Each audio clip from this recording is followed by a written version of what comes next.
Et parmi ces manuscrits, le professeur Quinn a découvert un recueil d'un manuscrit très très ancien.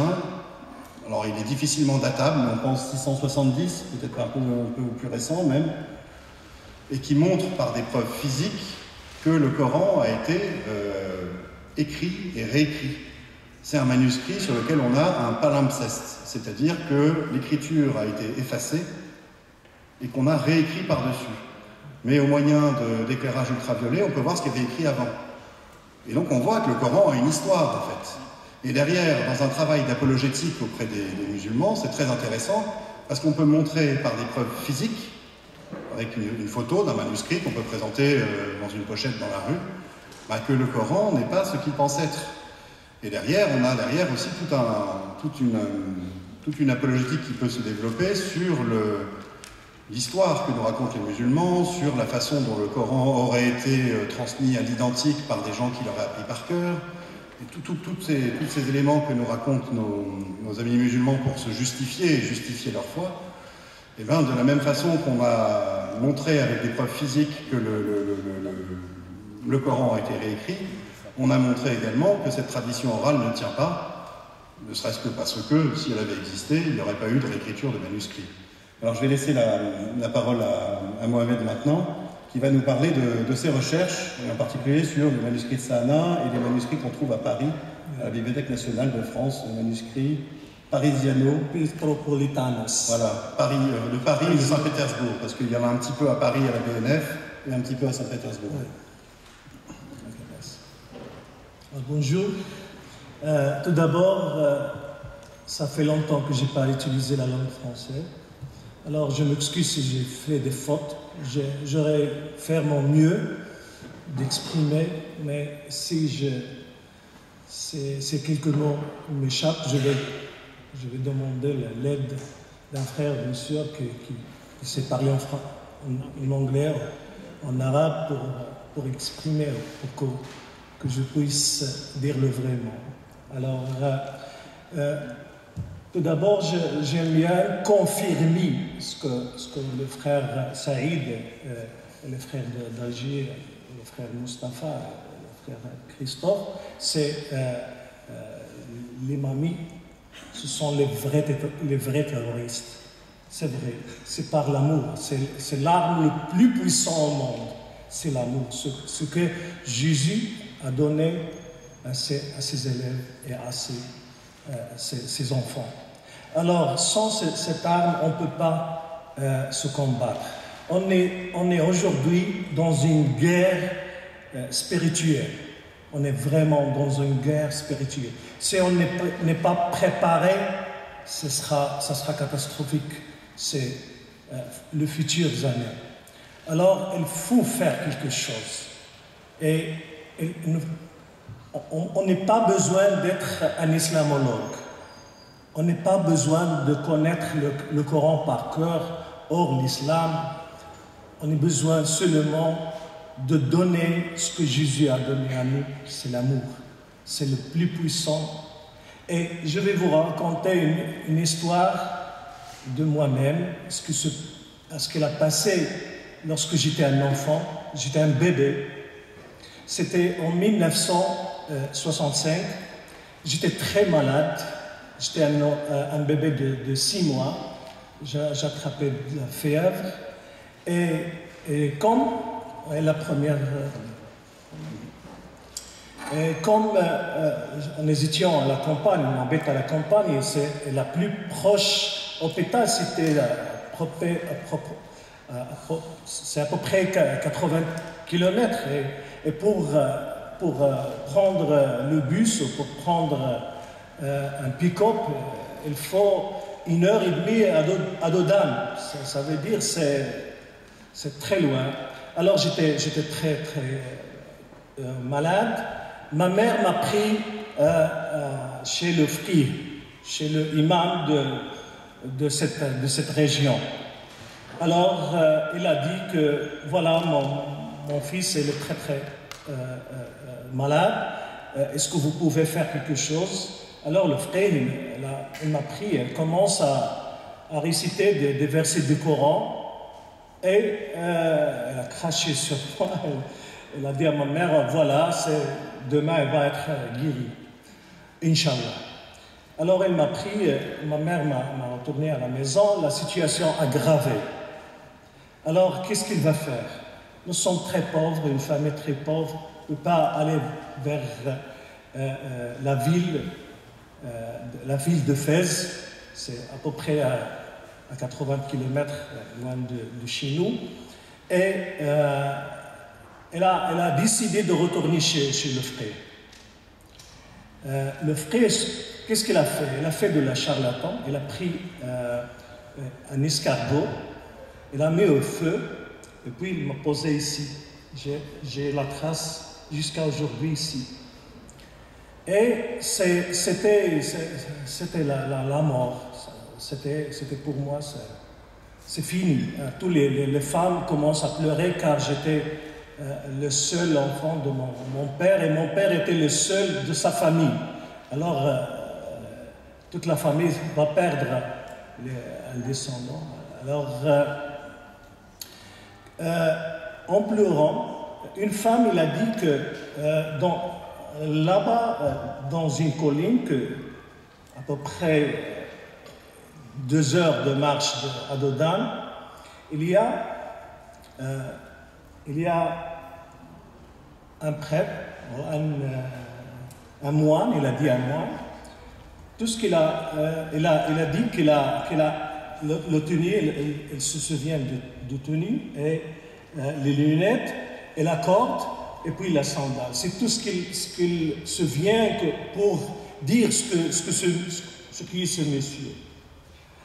Ce monsieur, elle m'a donné une piqûre, et grâce à lui, après 3 jours, j'étais en bon et parfaite santé. Et lorsque ma mère m'a retourné chez son moine, et elle était très heureuse, et même elle m'a pris dans ses bras, elle a commencé à parler, à dire des mots en français que ma mère n'a pas compris. Elle sait très bien que ce moine parle parfaitement le dialecte marocain, mais à ce moment qu'il m'a pris dans les bras, elle a commencé à dire des mots en français, ce qu'elle n'a pas compris. Mais pour moi, c'était peut-être, elle a prié pour moi. Pourquoi je raconte ça? Car ma mère maintenant, jusqu'à maintenant, ça fait maintenant plus de 50 ans, elle a dit que toujours lorsqu'on déborde cette histoire, elle me dit, si ce monsieur il est en vie, j'espère qu'il est en bien parfaite santé, que Dieu le bénisse. Et s'il est mort, j'espère qu'il sera au paradis, car c'est injuste que ce monsieur soit en enfer, car elle sait très bien que seulement les musulmans et les bons musulmans, seuls qui vont être au paradis. Les chrétiens, les juifs, tous les autres seront en enfer. Mais ma mère ne veut pas que ce monsieur soit à l'enfer. Alors je remercie la France, je remercie ce père, mais je ne connais pas son nom. J'espère qu'un jour, je voudrais savoir son vrai nom, qui est ce père. Alors, l'année dernière, on a visité ce lieu, c'est le numéro 4. Maintenant, c'est une église, comme vous voyez, dans un état très, très critique. Et moi et ma mère, on a pleuré, on a entré dedans, on a payé quelques bakshish à un monsieur là-bas, il nous a entrés. Il m'a dit, tout est détruit ici, c'était une belle église. Maintenant, c'est fermé avec un cadenas rouillé. J'espère que ce cadenas soit ouvert et les portes soient ouvertes à cet endroit pour toujours. Cet amour qui a donné ce père, que ce moi, c'est très très fort. Elle est toujours sur le... Ma mère toujours, elle pense qu'à ça. Alors, mon père, lorsque j'étais 3 ans, ils m'ont pris vers Fès, la capitale spirituelle, et là-bas, un enfant de 3 ans, j'étais à l'école coranique pour mémoriser le Coran parfaitement. Et dans cette Fès, cette vieille Fès, c'est là que j'ai appris tout ce qui concerne l'islam et les études de l'islam que tout le monde le connaît, traditionnel. Et lorsque j'ai parté vers l'Europe en 1989, j'ai commencé à étudier l'islam profondément et j'ai commencé par les différentes lectures du Coran. Quand j'étais au Maroc, j'ai pensé qu'il existe seulement un Coran. Et ce Coran était dicté par le louange Gabriel, Mohammed, mot par mot. Et il existe seulement un seul lecture du Coran. Mais en réalité, j'ai trouvé qu'il y en a 7. Et c'est connu chez les musulmans qu'il existe seulement pour les savants. Il y a 7 différents Corans. 7 différentes lectures de Coran. Hafs, Warsh, Qaloun, Douri, Shu'ba, Sousi, Ibn Zakwan. C'est tout ça, c'est officiel. On peut l'acheter n'importe quelle bibliothèque au Maroc, en Algérie, en Cairo. Alors, ce qui est choquant pour moi, c'est que lorsque j'ai fait la comparaison entre 2 lectures, j'ai trouvé qu'il existe des mots qui sont totalement différents. C'est pas la même. Et j'ai commencé à réfléchir.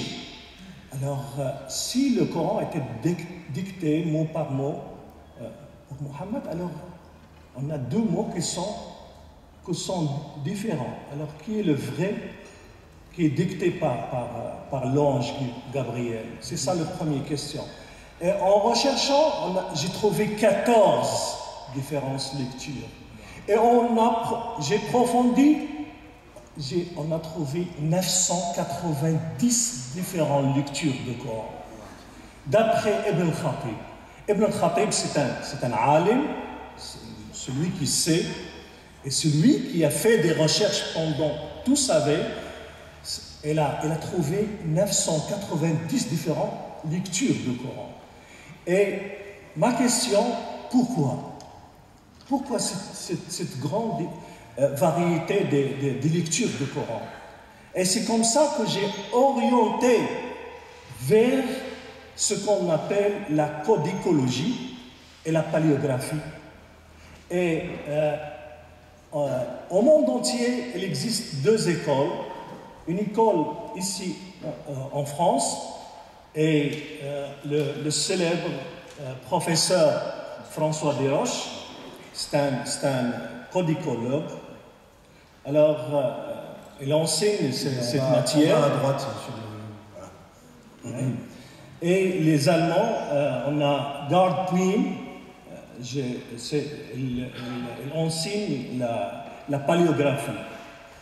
Et d'après ces 2 écoles, ce sont eux, les 2, avec d'autres chercheurs, ce n'est pas seulement dans le domaine de la paléographie et aussi la philologie et l'histoire. Et on a pas mal de matières. En groupe, tous ces savants, ces chercheurs, ces professeurs, ce sont des spécialistes. Et on a formé l'Institut INARA, qui se trouve maintenant en Allemagne, à Saarbrücken. il y a le fameux philologue Christophe Luxembourg. Christophe Luxembourg, c'est un Libanais d'origine. Elle n'a pas voulu montrer son visage né, son vrai nom. Alors, elle a étudié les mots, mot par mot, le Coran, mot par mot, lettre par lettre. Et comme c'est un spécialiste, c'est un philologue, elle connaît parfaitement les langues sémitiques. La langue aramique, aramien et syrien, et aussi l'hébreu, l'arabe parfaitement. Et je pense que celui le plus fort au monde dans la langue arabe. Car, donnez-lui un mot, elle va te donner l'origine de ce mot, comment elle est évoluée avec le temps. Et puis, elle peut expliquer le Coran mot par mot et parfaitement. C'est mieux qu'un alim, qu'un imam de Al-Azhar, kosher. Comme il a dit mon frère, numéro 10, pourquoi ces différentes lectures? Pourquoi ces 990 différentes lectures? C'est tout simplement parce que la langue arabe était très primitive. Elle est même enfantine. Elle est primitive. On ne peut pas écrire... Autant de Mahomet. Autant de Mahomet, oui. On ne peut pas écrire un texte parfaitement maîtrisé. Car on n'a pas les voyelles, on n'a pas les A et le O. Elle est seulement... On a 28 lettres maintenant en arabe, elle était seulement 15. Il manque pas mal des lettres. Alors, le premier style était le style hijazi. Et ce style hijazi, elle vient de la nabatien. Et la nabatien vient de l'aramique. Elle n'a pas de relation avec ce style de première écriture de l'arabe. Ce n'est pas d'origine de Mecca et Médina. Non. C'est tamoudique. Elles avaient des écritures tamoudiques. C'est totalement différent de celle-là. Alors, la première écriture du Coran et des manuscrits, c'était venu de nord. C'était venu de la Syrie et aussi de Jordanie, le nord de l'Arabie Saoudite. N'a pas de relation avec cette lieu de Mecca et Médina. Et ce style était évolué avec le temps, jusqu'à le temps de Bani Umayya, surtout le temps de Abd al-Malik ibn Marwan. On a le style koufique. À la fin du 7e siècle. Oui. On a le style koufique. Le style koufique, c'était influencé par l'écriture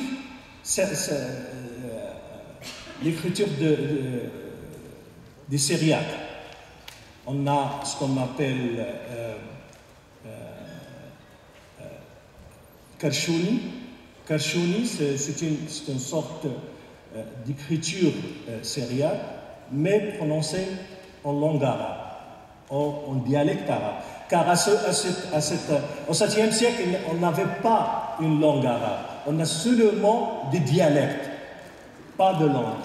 Pas de langue, car tout ce qu'on a, la langue arabe, c'est après 150 ans, à peu près entre 150 et 200 ans, ça commence à être une langue bien préparée, on a les voyelles, on a tout ça. Mais avant ça, il n'y a rien, c'est seulement... on remarque très bien, par exemple, sur ce manuscrit de Husseini, c'est au Caire, qu'il n'y a pas de points pour différencier entre les lettres. Car, par exemple, la lettre B, on met un point en bas, c'est comme ça, point. Et si on met un point en haut, c'est N. Si on met 2 points, c'est T. Et si on met 2 points en bas, c'est Y, c'est la différence. Alors, à cette époque, il n'y a pas de ces points. Alors, si on prend par exemple un mot de 3 lettres, on peut construire 29 différents mots. Avec un mot de 3 lettres, on peut faire 29 différents mots. Alors, on a fait une expérience. L'expérience, on a remarqué, ces scientifiques, ils ont remarqué qu'il y a des passages sombres dans des versets, et surtout par des mots. Il y a des mots qui sont très difficiles à expliquer. On a même, par exemple, les grands saveurs, les grands ulama comme Tabari, Qurtubi, Ibn Kathir, tous ces gens, ils donnent parfois 15 différentes explications d'un seul mot. Alors comment on sait quel est le vrai mot? Qu'est-ce que ça veut dire? Alors, mais lorsqu'on a très bien qu'il existe 14 différentes lectures, pourquoi pas, si on fait le travail nous-mêmes et scientifiquement, et on voit est-ce qu'il va donner des résultats ou non. Les musulmans, ils ont réussi à trouver 980 différentes lectures du Coran. On veut seulement une lecture qui est très scientifique.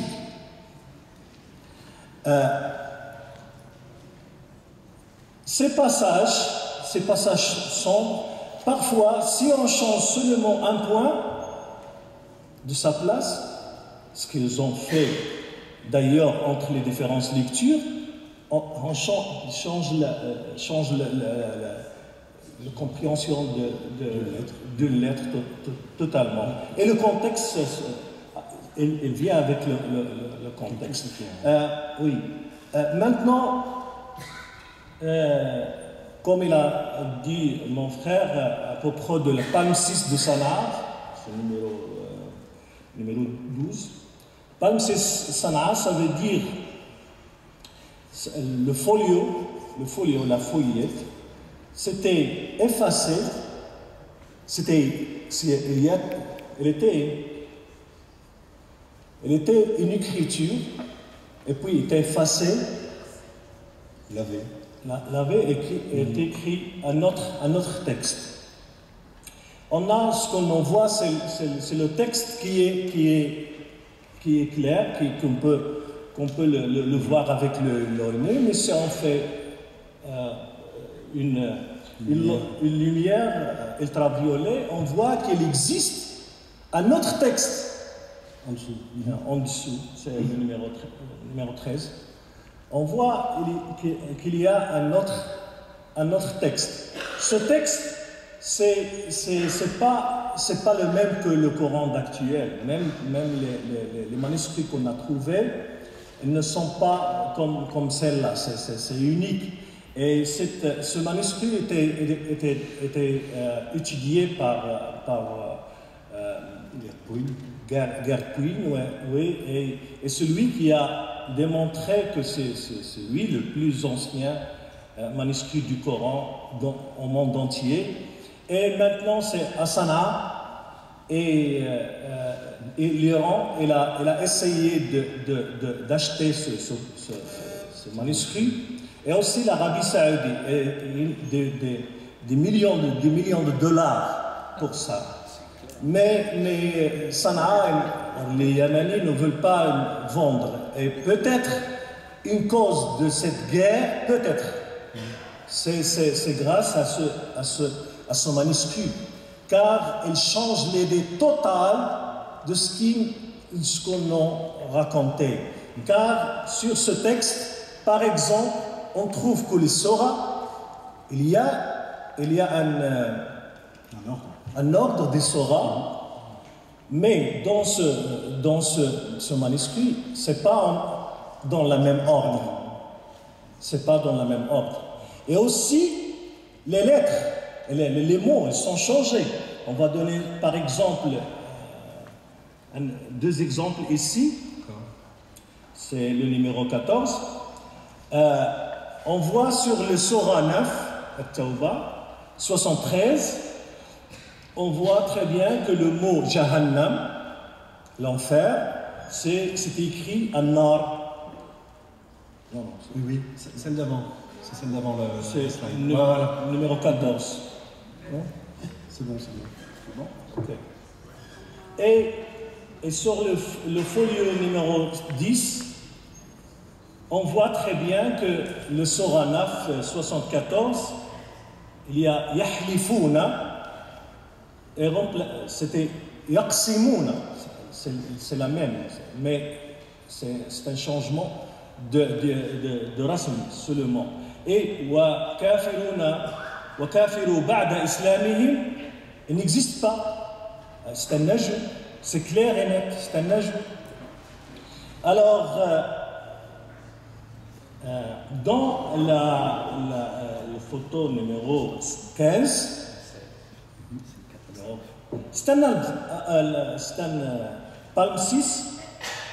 Cette palme 6, elle est écrite par des chrétiens, c'est pas par les musulmans. On trouve l'écriture effacée, c'est de Surah 16, Surah An-Nahl, la baie, 106 jusqu'à 116. Et maintenant, on voit Luc 16, de 19 jusqu'à 31. C'est l'évangile de Luc. L'évangile de Luc. Ouais.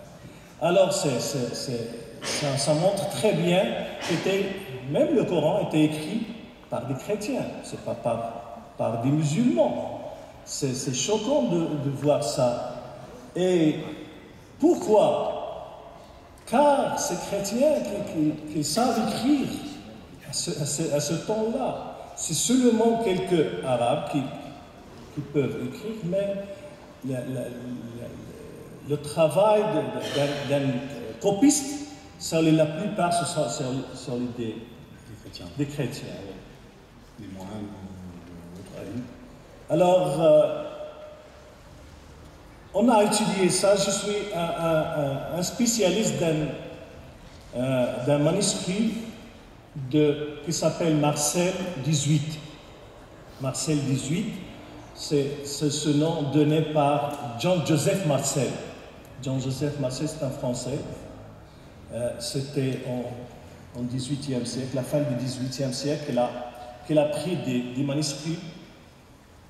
Elle a pris des manuscrits de la mosquée de Amr ibn al-As. La présentation n'est pas complète. Ils ont Oh, vous n'avez pas que le sens.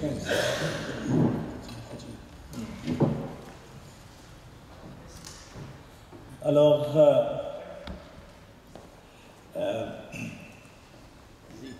je suis un expert de cette manuscrit de Marcel 18. Et Marcel 18 appartient à un codex. Codex, c'est le numéro 2 dans le monde, plus ancien. C'est une spécialité du professeur François Desroches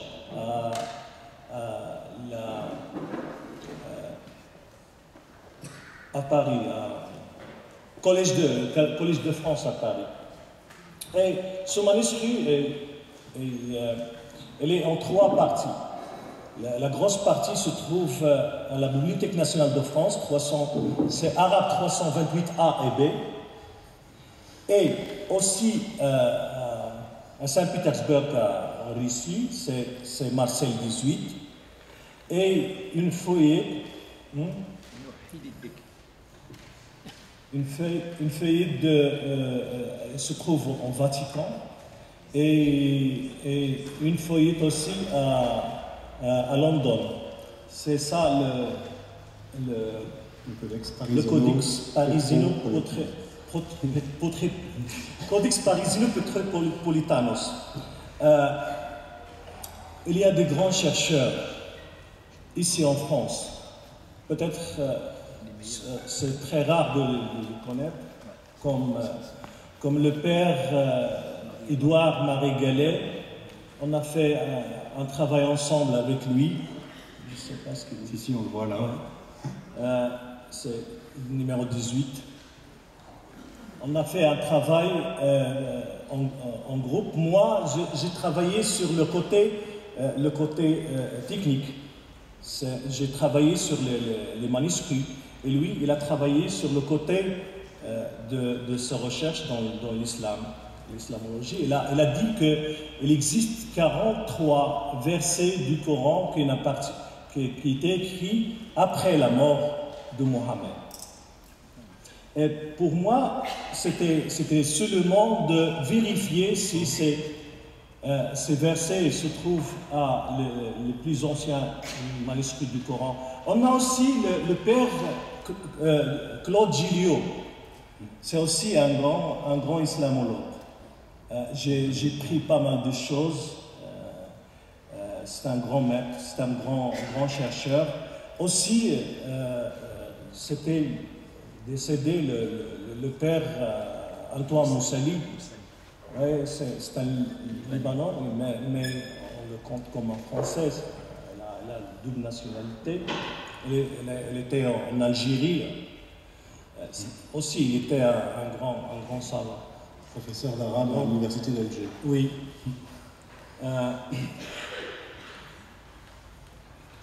Sur l'image 21, Inara, chaque année, elle prépare toutes ses recherches scientifiques sur les premières années de l'islam, comment l'islam a être. Et on a publié dans des livres, la plupart ce sont en langue allemande. Juste, Mohamed, Inara, c'est une revue à laquelle vous collaborez avec d'autres chercheurs, comme le père Gallet, comme Gerd Twin, comme d'autres, comme Oli, par exemple, des chercheurs allemands. Oui. Ça se trouve difficilement, mais on peut trouver les articles. L'article qu'il vient de mentionner sur le travail avec le père Gallet, on le trouve sur le site du père Gallet qui s'appelle le Messie et son prophète.com. Oui. Merci, mon frère. On a trouvé pas mal de choses et j'ai commencé à préparer des émissions de la télévision pour parler avec les Arabes sur ce sujet, car ce sujet c'est tabou, ce sujet c'est très dangereux de parler de ces choses, de montrer que le texte coranique était évolué. C'est à peu près 200 ans d'évolution. Et puis on a obtenu ce qu'on a aujourd'hui.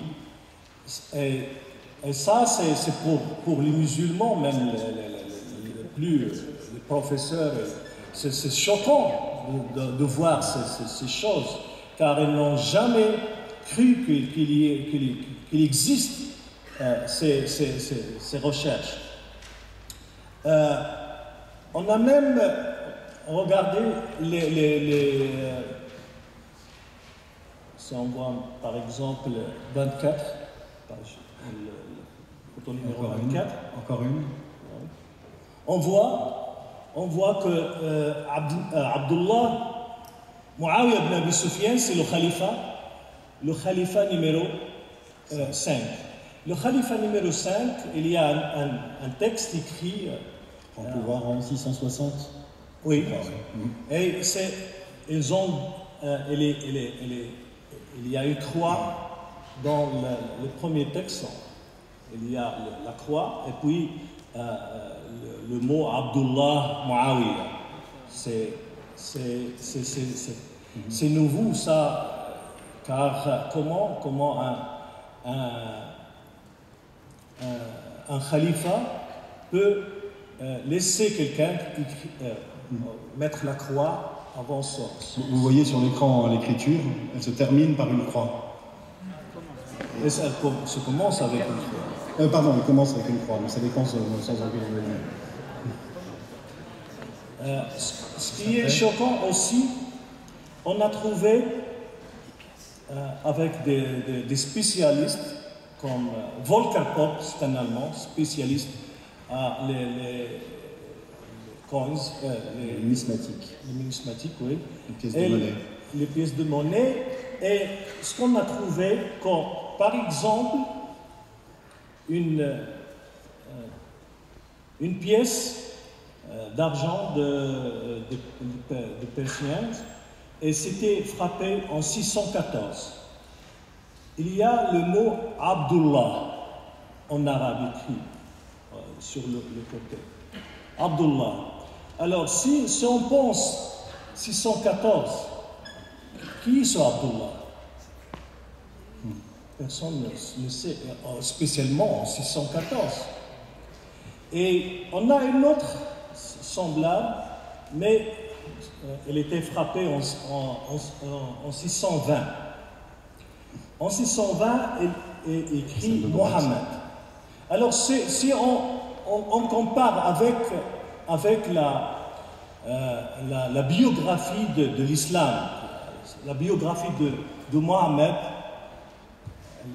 Ibn Ishaq, c'était Ibn Ishaq, il a écrit la biographie, c'est pas seulement de Mohammed, mais il a écrit tous les prophètes de Adam jusqu'à le jour de Abu Ja'far al-Mansour. Ça veut dire après 125 130 ans après la mort de Mohammed. Ils ont commencé à écrire la biographie de Mohammed. Et maintenant, en 622, il a fait le hijra de Mecca à la Médina.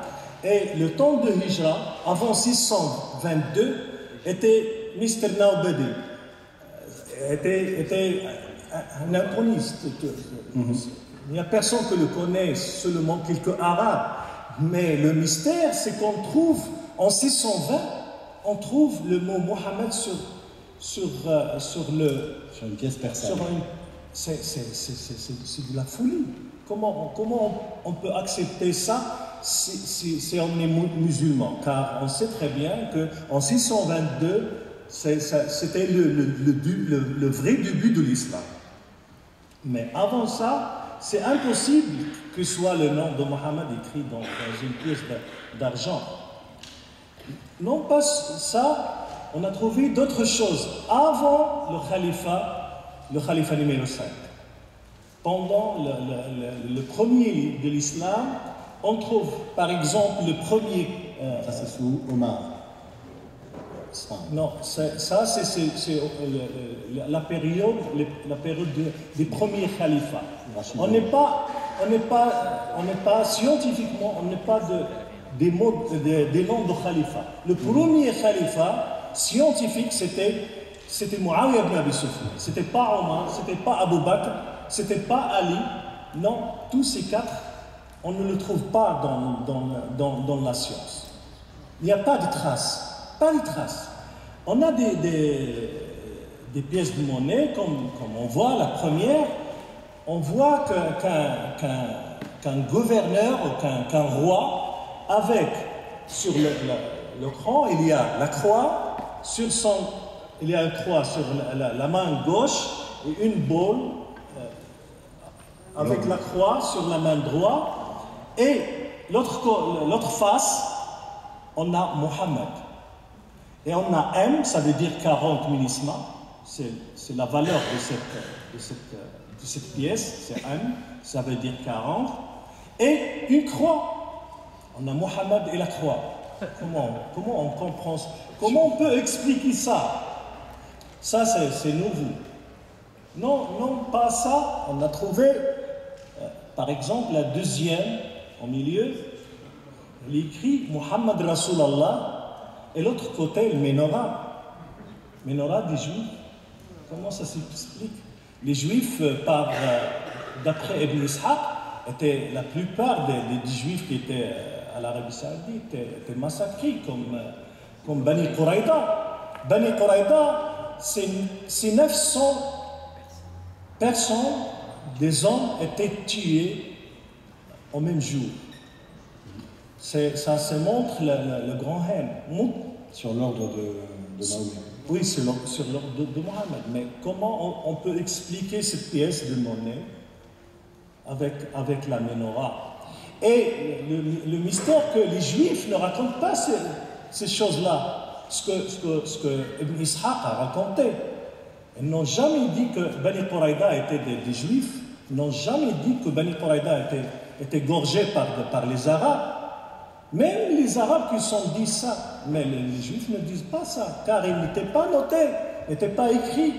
Tout simplement, ils ne savent rien de ça. On a aussi la troisième pièce. Je veux te dire qu'il existe 1487 pièces de ce genre. Ce n'est pas seulement ces 3 ou 4. La troisième pièce, c'est La ilaha illallah wahda. Et l'autre face, Muhammad Rasulallah, et le symbole de poisson. C'est un symbole chrétien. C'est pas. Et la première pièce, ce qu'on a vu sur la première, il y a un mot écrit en syriaque, Yeshua, Jésus et Mohammed. Le nom de Jésus et Mohammed. C'est mystère, ça. Mohammed, c'est un qualificatif qui s'appliquerait à Jésus. Oui, tout simplement. Si on saute vers 29, image 29, on voit pour surtout la deuxième pièce, d'après Volker Pope. Volker Pope, c'est un expert de cette monnaie. Alors, on a le khalifa Muawiyah ibn Abi Sufyan. Muawiyah ibn Abi Sufyan, le numéro 5, elle a 2 croix sur la main, sur ses mains. 2 croix. Comment un khalifa, Muawiyah ibn Abi Sufyan, a 2 croix? C'est mystère, ça. Ok. Il reste seulement 5 minutes, mais je vais quand même. Numéro 30. On voit clairement comment a évolué le dinar. Le dinar, que c'était à l'époque byzantine, on voit les 3 personnes en haut, la première pièce de monnaie, c'est Héraclius avec ses 2 fils, et il porte la croix sur le tronc. Et aussi, l'autre face, il écrit Victoria. C'est lorsque, en 628, ils ont pris Jérusalem de la main des Perses, en 628. Et elle a pris la croix, la vraie croix, et la met à Jérusalem en 628. On voit très bien que les Arabes, ils ont utilisé ce dinar, mais ils ont une petite modification. On voit très bien qu'ils ont la croix, ils ont effacé le patibulum. Ils ont écrit La ilaha illallah, Muhammad Rasulallah. Et à l'époque de Abdul-Malik ibn Marwan, c'est au début du 8e siècle, on voit la dernière, surtout la dernière, on voit Abdul-Malik ibn Marwan avec l'épée, et aussi cette colonne, cette part de la croix. Alors, dans l'évangile, et vous connaissez très bien ça, c'est Stauros, on l'appelle Stauros. Stauros, c'est le poteau sur lequel était Jésus. Les Arabes, les musulmans de cette époque, ils croient que Jésus était sur la croix, mais d'une façon comme ça, pas comme ça. Alors comment on peut expliquer ça avec ce qu'on a dans l'actuel Coran? Ils ne l'ont pas tué, ils ne l'ont pas crucifié. Il faut traduire. Ils ne l'ont pas tué, ils ne l'ont pas crucifié, c'est un faux semblant. Oui. Alors comment on peut expliquer ça? C'est seulement lorsque on donne ce passage à un philologue, on peut comprendre une autre chose. Que ce que vous voyez sur la croix, en train d'être sacrifié et mourir, c'est pas ce que vous pensez, car d'après le texte du Coran, c'est les Juifs qui disent on a tué Jésus, c'est fini avec lui. Mais ce passage avec les philologues, il dit que non, elle est ressuscitée de la mort. C'est pour cela, c'est comme si, par exemple, quelqu'un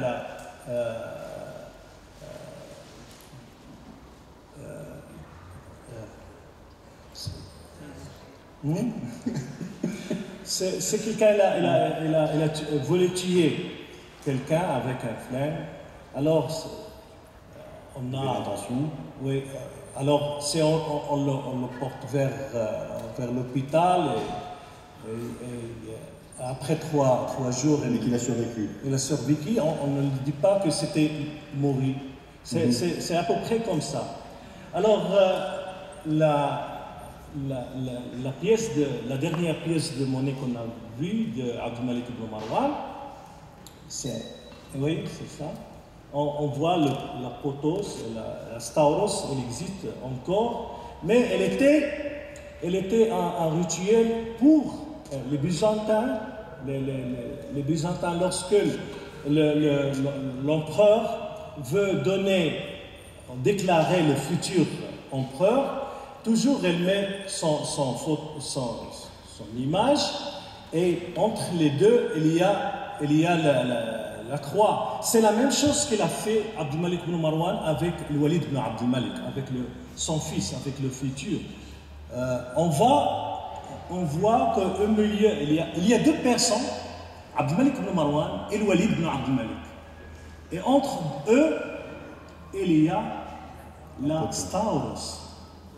Ça veut dire qu'ils n'étaient pas des musulmans.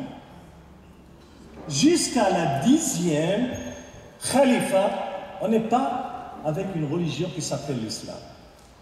Et lorsqu'on cherche dans les manuscrits, hors des manuscrits musulmans, les manuscrits de l'islam, c'est tous écrits presque 150 ou 200 ans après la mort de Mohammed. Seulement ces fragments de Sanaa et de Parisino Petropolitanos qui étaient écrits avant. Mais tout ça, ce qu'on peut comprendre, on peut comprendre qu'au début, c'était une hérétique. Hérésie. C'était une forme d'hérésie, c'était pas encore fixé. Oui, mais ils ont appuyé sur le plan politique. C'est pas religieux, c'était pas de l'islam, c'était pas une religion. À ce temps-là, lorsque les Arabes ils ont rentré au nord d'Afrique, ils n'ont pas de Coran. Ils n'ont pas de Coran. Alors comment ils ont prouvé que l'islam c'est la religion la plus moderne? On voit très bien que c'était un acte politique et pas religieux. Ils ont fabriqué tous ces mensonges après la mort de Mohammed de 150 ans, et c'était évolué de 200 ans après ça. on a beaucoup de choses à raconter sur ce sujet. Il y a par exemple, non, c'est pas la peine. On a par exemple un historien qui s'appelle Sébios. Sébios, elle a écrit un grand livre, un codex, c'est un manuscrit maintenant, en langue arménienne. Sébios, elle nous a indiqué ce qui s'est passé à cette époque, car elle était un témoin de ce qui s'était passé, et elle nous a raconté une chose totalement différente de ce qu'on a appris dans notre culture islamique. Le temps est fini. Merci à vous deux. Alors, juste une chose, ça permet de faire le lien avec ce qu'il a dit avant, de conclure un peu plus. Mais avant que tu conclues, Mohammed el-Masih, quel nom merveilleux. Juste deux questions avant que tu conclues. Un, comment tu es encore vivant? La grâce de Dieu, tous les anges, les archanges, Jean-Michel qui doivent être là. Et deux, est-ce que toutes ces recherches, et on aimerait continuer à écouter, est-ce que ça aide des musulmans à remettre en cause l'islam et même à découvrir Jésus? Alors, comment je suis vivant jusqu'à aujourd'hui? Je n'ai pas de garde-corps. Et il y en a d'autres comme Hamid Abdel Samad qui était avec moi dans la même mission. Elle a le garde-corps et les polices, n'importe où, mais grâce à Dieu, je n'ai pas besoin de garde-corps ni de police qui me protège. Car j'ai entré dans le domaine scientifique. C'est scientifiquement, je parle scientifiquement. Et j'adonne les résultats, et c'est à eux qu'ils doivent vérifier si ce que j'ai dit est faux ou juste. Et on a parlé de ce sujet, maintenant ça fait un an. Mais personne jusqu'à aujourd'hui, même l'Azhar, elle n'a pas pu répondre à ces questions. Elle ne peut pas dire « Ah, ce sont des pièces de monnaie fabriquées ». Non, elles ne peuvent pas, car ce ne sont pas des experts. Si on voit dans le monde arabe, le monde musulman, combien on a des paléographes? Seulement un.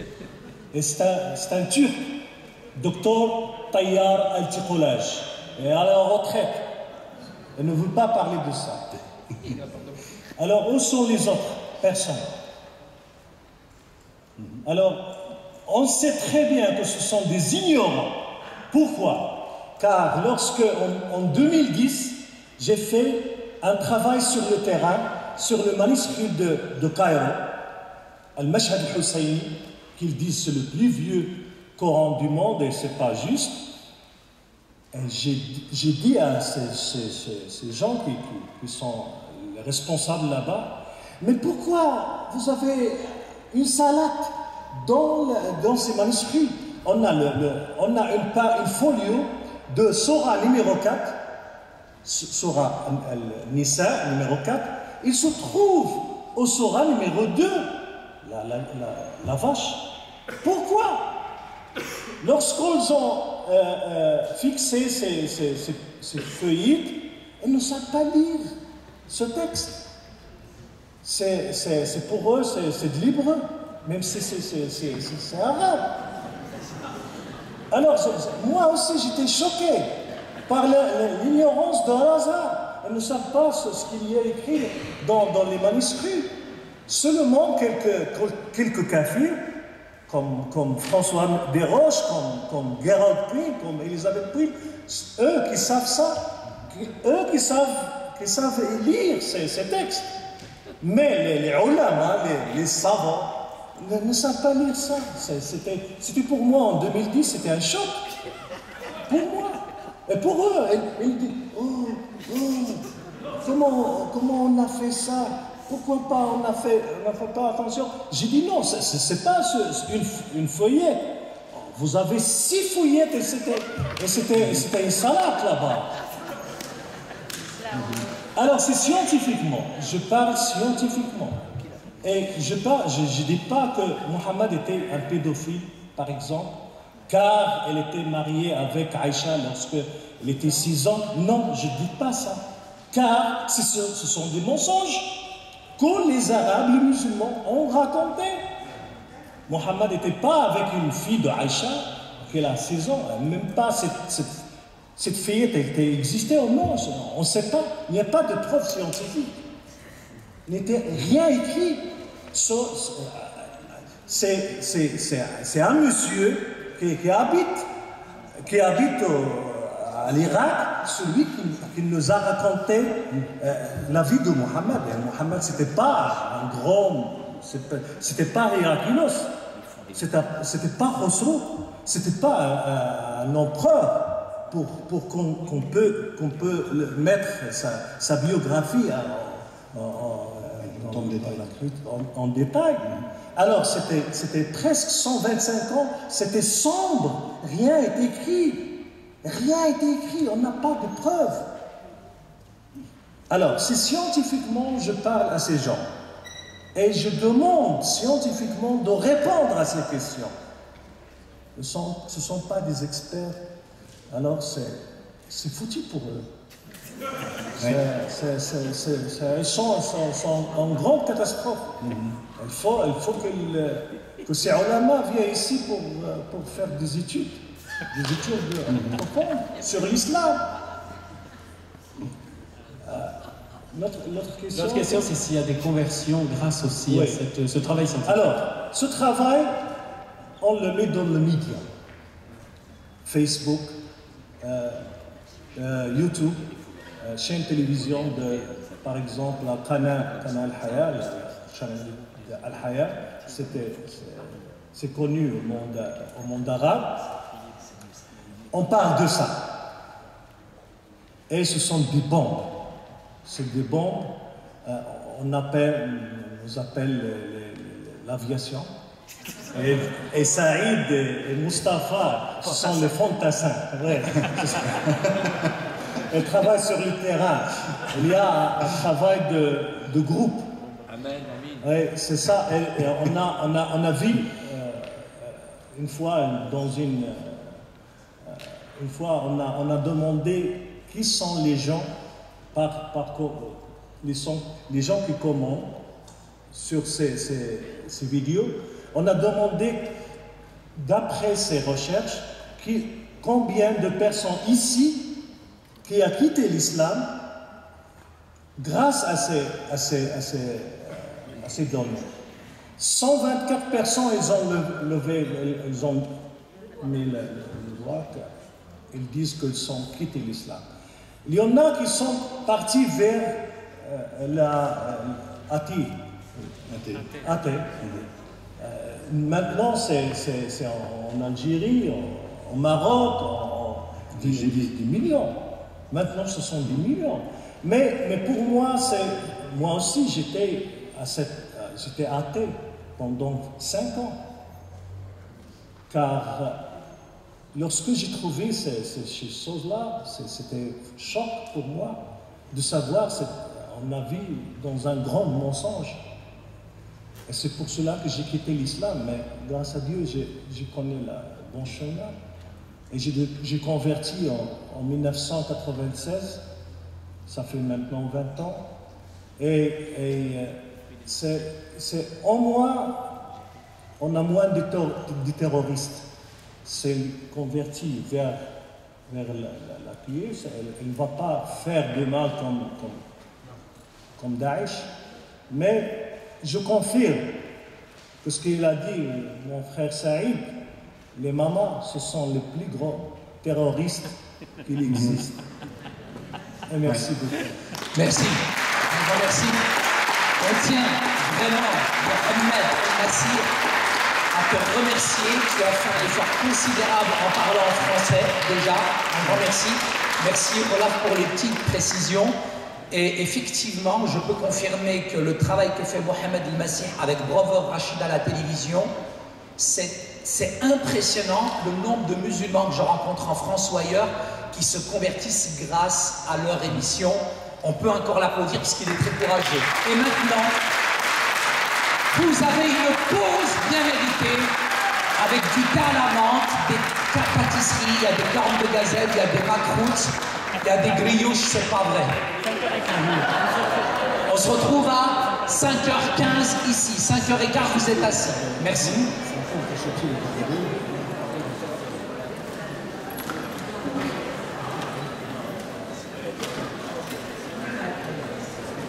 Et il y a aussi des boissons fraîches sous la tente, en sortant à gauche. Des boissons fraîches.